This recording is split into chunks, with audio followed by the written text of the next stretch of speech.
வணக்கம். ஸ்ரீ மீனாதேவி பொட்டிக் கலெக்ஷன்ல டுடே இப்ப ட்ரெண்டா போயிட்டு இருக்க இந்த mehndi greens sari, space silk சாரியில வந்து நிறைய கலர்ஸ் வந்திருக்கு. இப்ப எங்க கிட்ட அந்த கலர்ஸ் தான் இப்ப உங்களுக்கு காமிக்கிறோம்.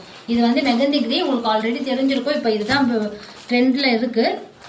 நெக்ஸ்ட் வந்து பீகாக் கலர்.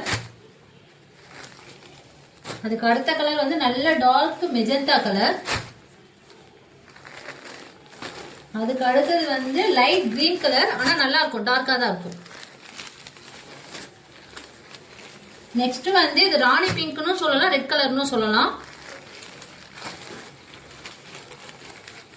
இது வந்து லைட் பிங்க் கலர். நெக்ஸ்ட் வந்து dark green colour. Next violet colour. இது சூப்பரா இருக்கும் இந்த கலர். இப்போ அடுத்து காமிக்கிற கலர் பாத்தீங்கன்னா ப்ளூன்னு சொல்லலாம். இது வந்து பீகாக்ல நெக்ல வரும் பாத்தீங்களா, அந்த கலர்னு சொல்லலாம். இப்போ இந்த சாரியோட ரேட் என்னன்னு பாத்துடலாம். இந்த சாரியோட ரேட் பாத்தீங்கன்னாக்கா 899. ஆனா உங்களுக்கு வந்து இப்போ ஃப்ரீ ஷிப்பிங்ல கொடுக்குறோம். நன்றி.